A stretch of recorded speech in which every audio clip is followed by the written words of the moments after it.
పరిశుద్ధులైన అపోస్తులు వారి త్యాగంతో, వారి విశ్వాసంతో క్రీస్తును ప్రకటించడం వలన మనం సులభంగా సువార్తను పొందగలుగుతున్నాం. అపోస్తులైన యేసు ప్రభు వారి 12 మంది శిష్యుల పేర్లు వరుసగా సీమోను, అంద్రియా, యాకోబు, యోహాను, ఫిలిప్పు, బర్తలోమయి, తోమా, మత్తయి, అల్ఫయి కుమారుడగు యాకోబు, తద్దయి అనబడు యోధ, కనానీయుడైన సీమోను, ఇష్కరియోతు యోధ. 12 మంది శిష్యులలో ఎక్కువ శాతం మంది అంటే 11, మరి ముఖ్యంగా వెంబడించిన వారిలో పేదలు మరియు నిరక్షరాస్యులే అధికం. క్రీస్తు శకం 30వ సంవత్సరం నుండి శిష్యులు క్రీస్తుతో పాటు ప్రయాణం సాగించారు. ఈ సమయంలోనే వారికి యేసుక్రీస్తు వారి మీద ఉన్న విశ్వాసం క్రమంగా పెరుగుతూ వచ్చింది. ప్రభువు చేసిన ఎన్నో అద్భుత కార్యాలు, రోగులను స్వస్థపరచటం, నీటిని ద్రాక్షరసంగా మార్చటం, చనిపోయిన వారిని తిరిగి లేపటం, వేల మందికి ఆహారం పంచిపెట్టడం లాంటి ఎన్నో సూచక క్రియలు వారి విశ్వాసం బలంగా పెరగడానికి కారణం. యేసుక్రీస్తు వారు తన శిష్యులకు బోధిస్తూ లోకమంతటా ఇచ్చట నుండి సువార్త ప్రకటించమని జెరూసలేంలో చెప్పారు. ఇది జెరూసలేంకు దక్కిన గౌరవంగా మంతటిలోనూ అన్ని భాషల వారికి సువార్త ప్రకటింపబడాలని, సర్వలోకానికి సువార్త అందించాలనే ఆయన ఆజ్ఞను నెరవేర్చడానికి సిద్ధపడ్డారు. ఈ సంఘటనను సంఘపు పునాది అని, అదే రోజును సంఘం జన్మించిన దినంగా చెప్పుకుంటారు. అటు తర్వాత వారు ధారాళమైన ప్రసంగాలు చేసేవారిగా మారారు. ఈ సంఘటన అనంతరం మొట్టమొదటిగా ప్రసంగించింది సీమోను పేతురు. మానవుల పాపాల నిమిత్తం ఆయన ప్రాణం పెట్టింది ప్రత్యేకంగా చెప్పుకునేది పేతురు యొక్క నాయకత్వం. సీమోను పేతురు 12 మంది శిష్యులలో పేతురుది మొదటి స్థానం. యేసు ప్రభు వారితో ఉన్న ప్రత్యేక సాన్నిహిత్యాన్ని బట్టి ఎంతో సంతోషించాడు. గలీలియ ప్రాంతమైన బెత్సైదా గ్రామానికి చెందినవాడు. వృత్తి చేపలు పట్టడం. జెరూసలేంను కేంద్రంగా చేసుకుని సువార్త వ్యాప్తికి కృషి చేశాడు. ఈయన నాయకత్వంలోనే ఆదిమ సంఘం యొక్క ప్రణాళికలు జరిగాయి. ఈయన సువార్త వ్యాప్తిలో భాగంగా ఇంగ్లాండ్, ఫ్రాన్స్, గాల్ దేశాలు సందర్శించాడని చరిత్ర ఆధారాలు ఉన్నాయి. ఆ కాలంలో రోమన్ చక్రవర్తిగా ఉన్న నీరో మహారాజు క్రీస్తుని గురించి బోధలు చేస్తున్న క్రైస్తవులపై అనేకమైన అకృత్యాలు జరిగించాడు. ఈయన క్రూరమైన ఆలోచనలకు సాక్ష్యం రోమ్ నగరం దహనం కావడమే. ఈయనను బంధించి చీకటి చెరసాలగా పేరు పొందిన మైనర్ డెన్ చెరసాలలో 9 నెలల పాటు బందీగా ఉంచారు. ఆ తరువాత నీరో మహారాజు ఆజ్ఞతో పేతురుకి శిలువపై మరణశిక్ష విధించారు. ప్రభువు వలె శిలువ మరణం పొందడానికి తాను ఏమాత్రం అర్హుడను కాదని తలచి తనను తలక్రిందులుగా శిలువ వేయమని కోరడంతో క్రీస్తు శకం 67లో రోమ్ నగరంలో మరణశిక్ష విధించారు. పరలోకపు ద్వారం యొక్క తాళం చెవులు తను కలిగి ఉన్నట్లు, ప్రభువు ద్వారా తప్ప మరి దేని ద్వారా పరలోకానికి చేరుకోలేమని తను ప్రకటిస్తూ దానికి సూచనగా తాళాలను ధరించి ఉండేవాడు. చరిత్రకారులు అపోస్తులందరికీ కూడా వారికి గుర్తింపు చిహ్నాలను కేటాయించడం జరిగింది. పేతురుని తలక్రిందులుగా సిలువ వేసి చంపటం వలన తలక్రిందులుగా ఉన్న సిలువను మరియు తాళాలను ఈయన గుర్తింపు చిహ్నంలో పొందుపరిచారు. అంద్రేయ పేతురు యొక్క సహోదరుడు. చేపలు పట్టడంలో అతనికి సహాయకుడు. కపెర్నహూంలోని జాలరి. పేతురు అంత గొప్ప ప్రవక్త కాకపోయినా తను కూడా ఎంతో మందిని క్రీస్తు వద్దకు నడిపించాడు. సువార్త వ్యాప్తిలో తన కృషితో బలమైన పునాదికి తన తోడ్పాటు అందించాడు. క్రీస్తు మొట్టమొదటిగా తనను వెంబడించమని శిష్యునిగా చేర్చుకుంది అంద్రేయనే. అంద్రేయ తన సోదరుడైన పేతురుని కూడా క్రీస్తు వద్దకు తీసుకువచ్చాడు. ఈయన జెరూసలేం నుంచి మొదలుకొని అర్మేనియా, ఆసియా మైనర్, మాసిదోనియా, పగియా, ఇస్తాంబుల్, గ్రీక్ దేశాలలో ప్రయాణించి సువార్త వ్యాప్తిలో భాగంగా అనేక సంఘాలు ఏర్పడడానికి శ్రమించాడు. చివరిగా రోమ్ నందు అకియా సమీపంలోని పాట్రాస్లో చేతులు కాళ్ళు కట్టబడి ఇంటూ ఆకారంలో సిలువ వేయబడ్డాడు. తాను సిలువపై వేలాడుతూ 2 రోజుల వరకు సువార్త ప్రకటించి మరణించాడు. ఈయనను వెంబడించిన వారు చెప్పిన ప్రకారం చివరి క్షణాలలో ఈయన పలికిన మాటలు I have long desired and expected this happy hour. ఈయన సమాధిని తవ్వి కాన్స్టంటైన్ అనే చక్రవర్తి పైశాన్యంలో గల అపోస్తుల పరిశుద్ధ ఆలయంలో ఉంచడం జరిగింది.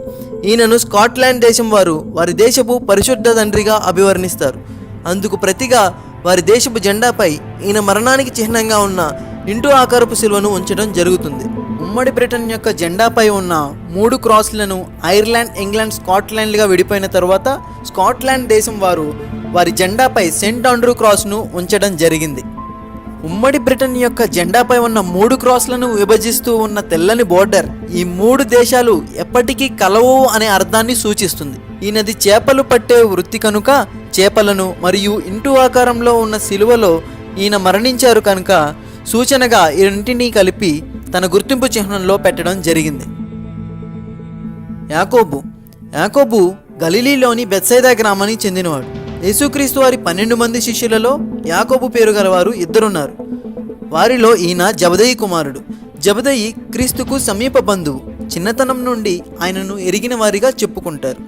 అతి ప్రాముఖ్యం కలిగిన మొదటి ముగ్గురిలో ఈయన ఒకరు మరియు ఉత్తమ ప్రచారకుడిగా ప్రజలలో ఎక్కువ గుర్తింపు గలవాడు. సంఘాన్ని బలమైన నాయకత్వంతో నడిపిన వ్యక్తిగా కూడా గుర్తించబడ్డాడు. పాలస్తీనా, స్పెయిన్ దేశాలలో యూదులు ఎక్కువగా స్థిరపడిన ప్రాంతంలో విస్తృతమైన సువార్త వ్యాప్తి చేశాడు. క్రీస్తును గూర్చిన సువార్తను యూదులకు ప్రకటించడంతో కోపోద్రిక్తుడైన హేరోదు ఈయనను చెరపట్టి శిరచ్ఛేదనం చేయించారు. క్రీస్తు శకం 44లో ఇది జరిగింది. ఈ హేరోదు మహాహేరోదు మనవడైన అగిరప్ప. అపోస్తులలో ప్రథమ హతసాక్షిగా యాకోబు మరణించాడు. సముద్ర ప్రయాణాల ఆత్మవిశ్వాసానికి చిహ్నంగా ఉన్న గవ్వలను మరియు ఈయన శిరచ్ఛేదనానికి సూచనగా ఉన్న ఖడ్గాన్ని ఈయన గుర్తింపు చిహ్నంలో మనం చూడగలం.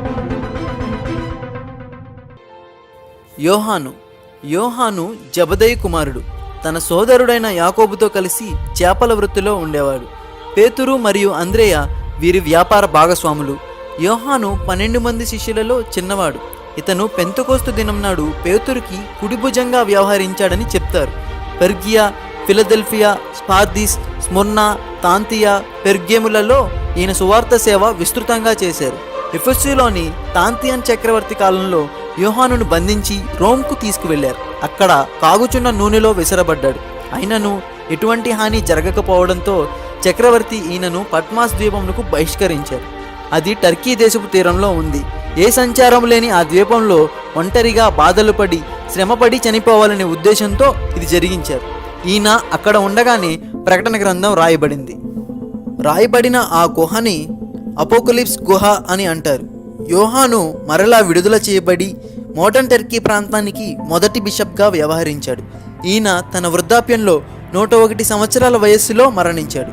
ఇలా అపోస్తులలో సాధారణమైన మరణాన్ని పొందిన ఒకే ఒక్క వ్యక్తి యోహాను సువార్త, మొదటి యోహాను పత్రిక, 2వ యోహాను పత్రిక, 3వ యోహాను పత్రిక మరియు ప్రకటన గ్రంథం ఈయన ద్వారా రాయబడ్డాయి. ప్రేమ గురించి ఎక్కువగా ప్రస్తావించారు. తన జీవితంలో తన మరణానికి అనేక ప్రయత్నాలు జరిగాయి. విషపూరితమైన చట్టం నుండి కూడా బయటపడడం జరిగింది. అందువలన ఒక గిన్నెలో ఒక విషసర్పాన్ని ఈయన గుర్తింపు చిహ్నంగా చూడగలం. ఫిలిప్ బెత్సైదా పట్టణానికి చెందినవాడు. అపోస్తులైన పేతురు మరియు అంద్రేయలు ఈయన గ్రామస్తులే. ఫిలిప్ అనే పేరు గ్రీకు పదం. గ్రీకు మాట కావడంతో ఈయన గ్రీసు దేశస్థుడని అందరూ అనుకుంటారు. ఈయన క్రీస్తుని వెంబడించలేదు. క్రీస్తే ఆయనను వెంబడించమని ఫిలిప్పుని పిలిచినట్లుగా యోహాను సువార్త 1:43లో మనం చూడగలం. ఫిలిప్ దేనినైనా పరిశీలించిన తర్వాతే నమ్మే స్వభావం గలవాడు. ఫిలిప్ తర్వాతి కాలంలో తన స్నేహితుడైన నతానియేలును క్రీస్తు వద్దకు నడిపించాడు. నతానియేలు లేఖనాలను బాగా తెలిసినవాడు. తన ద్వారా లేఖనాలను గురించి పరిశీలించి తెలుసుకున్న తర్వాతే నమ్మి విశ్వాసంతో ఆయనను వెంబడించాడు.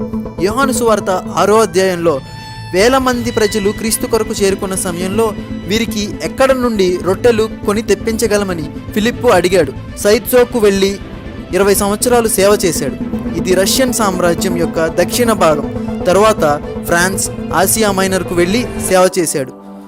ప్యూరా హోలీ పట్టణంలో కొంతమంది మతాధిపతులు ఈయనను బంధించి సిలువకు కట్టారు. సిలువలో వేలాడుతుండగానే రాళ్లు విసిరికొట్టి చిత్రహింసలు చేశారు. వీళ్ళని క్షమించమని ప్రార్థించి మరణించాడు. అప్పటికి ఈయన వయస్సు 87 సంవత్సరాలు. ఫిలిప్పు 5 రొట్టెలు 2 చేపలు బహుజనానికి పంచడంలో ప్రత్యక్ష సాక్షిగా ఉన్నాడు మరియు సిలువపై వేలాడదీసి చంపబడ్డాడు. అందువల్లనే 2 రొట్టెలు సిలువను తన గుర్తింపు చిహ్నంలో ఏర్పరచడం జరిగింది. బర్తాలోమయి అనగా తులమయి కుమారుడు అని అర్థం. బర్తాలోమయి అనే పదం అరామిక్ పదం.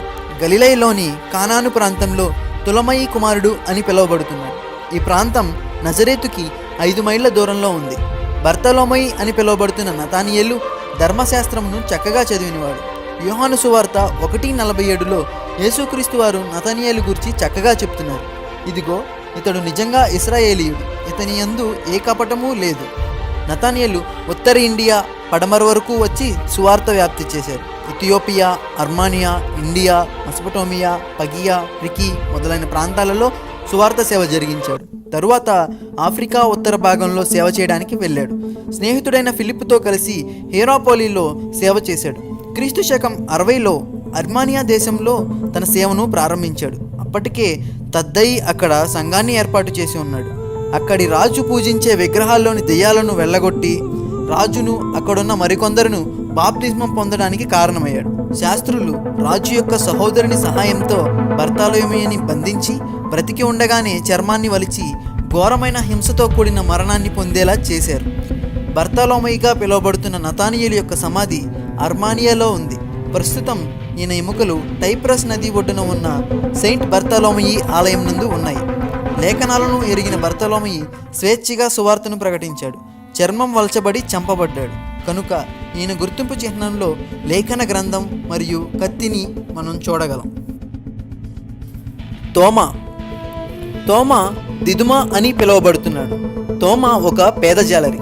పునరుత్థానం అయిన క్రీస్తును చూసి తాకితేనే కానీ నమ్మలేదు. తోమా గలిలీలోని తిబెరియా ప్రాంతంలో నివసించేవాడు. యోహాను సువార్త 20:27లో తోమా అవిశ్వాసం తొలగిపోయి నూతన విశ్వాసిగా రూపాంతరం చెందటం, ఈ స్థిర విశ్వాసం ఇతర శిష్యుల కంటే ఎక్కువ దూరం ప్రయాణించి క్రీస్తు కొరకు మరణం పొందినంతగా మనోధైర్యాన్ని కలగచేసింది. తోమా మెసొపొటేమియాలోని ఎడిసా అనే ప్రాంతంలో తన సేవను ప్రారంభించి బబులోను, సైప్రస్, క్రిటీ, నార్త్ ఆఫ్రికా ప్రాంతం మరియు సిసిలీ నుండి అన్యస్థితిలో ఉన్న ఇండియాలోని మలబార్ తీరం చేరుకున్నాడు. ఆ సమయంలో భారతదేశాన్ని బోండోఫోరస్ అనే రాజు పరిపాలిస్తున్నాడు. అతని వద్ద కట్టడ నిపుణుడిగా చేరాడు. కేరళలోని మలబార్ సముద్ర తీరంలో 7 స్థలాలలో సంఘాలను స్థాపించి 2 అభిషేకించి వారికి వాటిని నడిపించే బాధ్యతలు అప్పగించి తూర్పు దిశగా ప్రయాణించాడు. చెన్నై పట్టణ ప్రాంతంలోని మైలాపూర్లో తన సేవ కొనసాగించాడు. మైలాపూర్లోని తన సేవను చూసి అన్యదేవతల పూజారులు మిస్త్రీ అనే అక్కడి రాజు సహాయంతో ప్రార్థించుకుంటున్న సమయంలో బల్లెంతో పొడిచి ఆయనను చంపారు. ఆ ప్రదేశాన్ని మౌంట్ థామస్గా పిలుస్తున్నారు. క్రీస్తు శకం 72లో మరణించారు. ఆయన శిష్యులు ఆయన ద్వారానే కట్టబడిన ఆలయం వద్ద మైలాపూర్లో ఆయనను సమాధి చేశారు. సమాధిలోని ఇటుకరాళ్ళు 1వ శతాబ్దానికి చెందినవిగా రుజువు అవుతున్నాయి. క్రీస్తు శకం 394లో కాన్స్టాంటైన్ అనే చక్రవర్తి ఆదేశానుసారం తోమా యొక్క సమాధిని తవ్వి ఆ ఎముకలను ఇటలీలోని ఓర్టానాలో సమాధి చేశారు. కాన్స్టాంటైన్ను మొట్టమొదటి క్రైస్తవ చక్రవర్తిగా అభివర్ణిస్తారు. ఇలా తవ్వి తీసుకువెళ్తున్న సమయంలో తోమా యొక్క బొటనవేలు ఊడి పడిపోవడంతో మైలాపూర్లో దానిని సమాధి చేసి మిగిలిన ఎముకలను ఇటలీలో సమాధి చేశారు. ఈ విధంగా తోమా యొక్క సమాధి ఇటలీ మరియు మైలాపూర్ 2 చోట్ల ఉంటుంది. థామస్ యొక్క గుర్తింపు చిహ్నంలో బల్లెం మరియు వడ్రంగి పరికరాన్ని చూడగలం. బల్లెం ఆయన మరణానికి సూచికగా, వడ్రంగి పరికరం ఆయన వృత్తికి సూచికగా గుర్తింపు చిహ్నంలో ఉంచబడ్డాయి. మత్తయి రోమన్ ప్రభుత్వపు సుంకపు పన్ను వసూలు చేసే అధికారి, ట్యాక్స్ కలెక్టర్. కెపెర్నహూములోని ఓడల వాణిజ్య రవాణా పన్ను వసూలు చేసే వృత్తి. రోమన్ ప్రభుత్వం యూదుల వద్ద అనేక రకాలుగా పన్నులు వసూలు చేస్తూ ఉండేది. నేల మార్గము, సముద్ర మార్గము నుండి వచ్చే వస్తువులపై సుంకపు పన్ను విధించేవారు. ఆ విధంగా కెపెర్నహూములో పన్నులు వసూలు చేసే వారిలో ఒకడు ఈ మత్తయి. రోమా ప్రభుత్వం తరపున ఉద్యోగం చేసే యూదులు కనుక మిగిలిన యూదులు కులద్రోహులు అని ద్వేషించేవారు. సమాజ మందిరంలో కూడా చోటిచ్చేవారు కాదు. వీరి కానుకలు అంగీకరింపబడేవి కాదు. అయినా యూదుల ఆచరణలు మాత్రం విడిచిపెట్టలేదు. గ్రంథాలను విరివిగా చదివినవాడు. క్రీస్తును గురించి తెలుసుకోగలిగాడు. అందును బట్టి యేసు ఈయనను చూచి ఇచ్చమని చెప్పాడు. ఇతను లేచి ఆయనను వెంబడించాడు. క్రీస్తు చెప్పిన వాటిని, చేసిన వాటిని రాసిపెట్టుకున్నాడు. తరువాత అది సువార్తగా మారిపోయింది. పాత నిబంధనలో క్రీస్తుకు సంబంధించిన ప్రవచనాలను ఎత్తి చూపించి లోకమును రక్షించుటకు వచ్చిన మెస్సయ్య క్రీస్తే అనే సత్యమును నొక్కి చెప్పాడు. అందును బట్టి ఆదిమ సంఘపు క్రైస్తవ పితరులు మత్తయి సువార్తను కొత్త నిబంధన యొక్క మొదటి పుస్తకంగా సమకూర్చారు. మత్తయి 15 సంవత్సరాల పాటు యూదుల మధ్య సువార్త సేవ చేశాడు. పారసీక, ఐథియోపియా ప్రాంతాల్లో సేవ చేశాడు. అక్కడి నుండి క్రీస్తు శకం 90వ సంవత్సరంలో తాబ్రియేలు ఏలుబడిలో హతసాక్షిగా మరణించాడు. ఈటితో పొడిచి గొడ్డలి చేత శిరస్త్రాణం చేసి చంపబడ్డాడు. ఈయన గుర్తింపు చిహ్నంలో ఈటతో ఉన్న గొడ్డలి మరియు ఈయన వృత్తికి సూచన అయిన డబ్బు సంచులను ఉంచడం జరిగింది.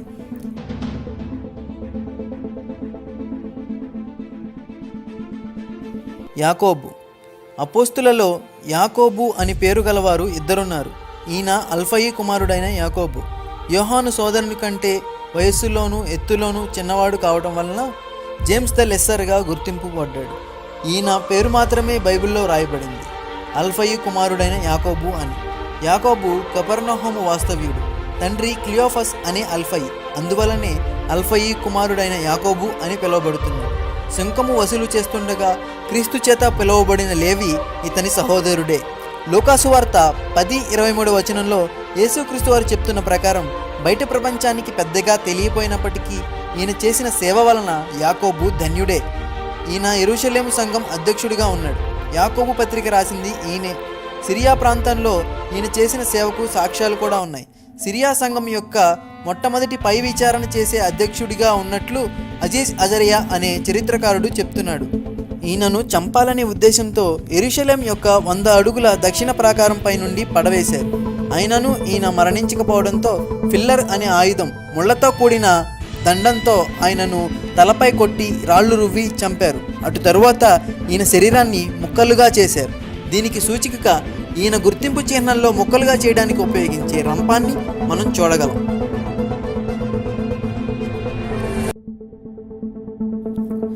యూదా తద్దయి అని పిలువబడుతున్నాడు. 12 మంది అపోస్తులలో యూదాలు 2 ఉన్నారు. ఈయన తద్దయి కుమారుడైన యూదా. యూదా గలిలీకి చెందినవాడు. యోహాను సువార్త 14:22లో సెయింట్ జెరోమ్ ఈయనను ట్రయోనియస్గా పిలుస్తున్నాడు. ఈయనకు యూదా అనే పేరుతో పాటు తద్దయి, లెబ్బయి అని 3 పేర్లున్నాయి. అందువల్లనే ఈయనను ట్రయోనియస్ అన్నాడు. ఈ పేర్లను మత్తయి సువార్త 3:10లో ప్రస్తావించడం జరిగింది. తద్దయి విశ్వాసంలో స్థిరంగా ఉండేవాడు. ఈయన ఇస్కరియోతు వల్లే దారి తప్పిపోయినవాడు కాదు. క్రీస్తుని ప్రేమించి విశ్వసించిన తద్దయి మిగిలిన వారితో పాటు పరిశుద్ధాత్మను పొందుకున్నాడు. అర్మేనియా ప్రాంతంలో సేవ చేసిన 5 అపోస్తులలో తద్దయి ఒకడు. తద్దయి, బర్తలోమేలు అర్మేనియా దేశపు పరిశుద్ధపు తండ్రులుగా పిలుస్తున్నారు. ఇది ప్రపంచంలోనే మొదటి క్రైస్తవ దేశం. తన సేవ యొక్క చివరి సంవత్సరాలలో తద్దయి పారసీక దేశమందు గడిపాడు. కానానీయుడైన సీమోను ఈయనతో కలిసి సేవ చేస్తున్న సమయంలో వీరిద్దరిని అక్కడ విగ్రహారాధన చేసే కొంతమంది చంపారు. ఇద్దరి సమాధులు కూడా ఒకే చోట పాతిపెట్టబడ్డాయి. తద్దయిని బల్లెంలతో పొడిచి చంపారు. తాబ్రీస్ అనే పట్టణంకు 40 మైళ్ళ దూరంలో కాస్పియన్ సముద్ర తీరమందలి కార్కెలిసా అనే గ్రామంలో వీరి సమాధి ఉంది. ప్రస్తుతం అది ఇరాన్లో ఉంది. ఈయన చేసిన ధారాళమైన సేవను గుర్తించి పేరు ప్రఖ్యాతులతో సంబంధం లేకుండా మన పేరు చరిత్రలో కాకపోయినా పరలోక రాజ్యంలో రాయబడాలి అనే సదుద్దేశంతో ఈయన ప్రాణత్యాగానికి సూచనగా తెరచాప పైన సిలువతో ఉన్న నావను ఈయన గుర్తింపు చిహ్నంలో ఉంచడం జరిగింది. సీమోనును కానానీయుడైన సీమోను అని కూడా అంటారు. మత్తయి సువార్త 10వ అధ్యాయం, మార్కు సువార్త 3వ అధ్యాయాలలో ఈయన పేరు రాయబడడం చూస్తాం. యేసుక్రీస్తు వారు మొట్టమొదటి సూచిక క్రియగా అద్భుతం చేసిన కానాను అనే ఊరికి చెందినవాడు. సీమోను జెలూతే తెగకు చెందినవాడు కావడంతో సీమోనును జెలూతే అని కూడా పిలుస్తారు. యెరూషలేం నందు రోమా సైన్యాన్ని తరిమివేసి యెరూషలేంను సొంతం చేసుకున్నది ఈ విప్లవకారులే. రోమా చక్రవర్తి నీరో యూదులను అణిచివేయడానికి పెద్ద సైన్యాన్ని పంపించాడు. తీవ్రవాది అయిన సీమోను క్రీస్తును నమ్మి విశ్వసించి ఆయనను వెంబడించాడు. ఆత్మాభిషేకం కొరకు మేడగదిలోకి కూడిన వారిలో ఈయన కూడా ఉన్నాడు. సీమోను తన సువార్త సేవను ఐగుప్తు, సియరిన్, మారిడానియా, లిబియా, నార్త్ ఆఫ్రికాలలో జరిగించాడు. తరువాత స్పెయిన్, ఇంగ్లాండ్కు వెళ్ళాడు. క్రీస్తు శకం 59 నుండి 62 వరకు మెసొపొటేమియా ప్రాంతంలో సువార్త ప్రకటించడానికి వెళ్ళిన సీమోను అపోస్తులుడైన తద్దయిని కలుసుకున్నాడు. ఇద్దరూ కలిసి పారసీక దేశానికి వెళ్ళారు. అక్కడ విగ్రహారాధన చేసేవాళ్ళు వీరిద్దరినీ చంపారు. సీమోను రంపంతో కోయబడి చంపబడ్డాడు. ప్రస్తుతం వీరి సమాధులు ఇరాన్ దేశంలో ఉన్నాయి.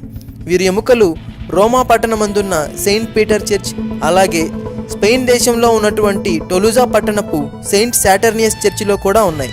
ఈ విధంగా హతసాక్షిగా మరణించిన సీమోను గుర్తింపు చిహ్నంలో చేపను మరియు పరిశుద్ధ గ్రంథంను సూచనగా ఉంచారు.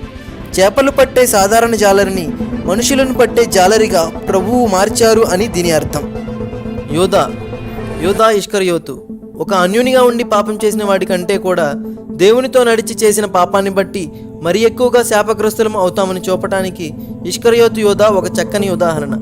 యూదులను రోమన్ పరిపాలన నుండి విముక్తి చేయడంలో యేసుక్రీస్తు వారు సహాయపడతారని, ఆయన అద్భుత శక్తులు ఉపయోగించి ఇశ్రాయేలీయులు రోమన్లను అణిచివేస్తారని భావించి విశ్వాసాన్ని కోల్పోయి 30 వెండి నాణేలకు ఆయనను అప్పగించి శిలువ మరణానికి కారణమయ్యాడు. చేసిన పాపానికి ఉరివేసుకొని చనిపోయి శాపగ్రస్తుడై నరకానికి చేరాడు.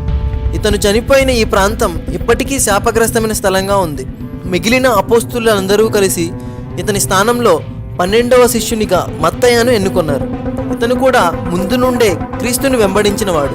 మత్తయ్య తాను చేసిన సువార్త సేవలో భాగంగా హతసాక్షిగా మరణించాడు. ఈయనను శిరచ్ఛేదనం చేసి చంపారని చరిత్రకారులు చెప్తుంటారు. ఈ విధంగా క్రీస్తు ఆజ్ఞలను గైకొని సువార్త ప్రకటించటంలో శ్రమలు ప్రయాసలు పడి హతసాక్షులుగా మరణించి క్రీస్తును ప్రకటించిన అపోస్తుల త్యాగాన్ని, వారి విశ్వాసాన్ని జ్ఞాపకం చేసుకుంటూ మనల్ని మనం ఒకసారి పరిశీలించుకుందాం. ప్రభు సేవలో వాడబడి దూరపు ప్రయాణాలు చేసి క్లిష్టమైన పరిస్థితుల మధ్య రవాణా సౌకర్యం కూడా లేని ప్రాంతాలలో కాలినడకన సువార్తను మొదలుపెట్టి క్రీస్తు కొరకు ఆత్మలు సంపాదించి ప్రభు చెంత చేరిన అపోస్తులకు, సువార్త సేవకులకు స్మాల్ ట్రిబ్యూట్.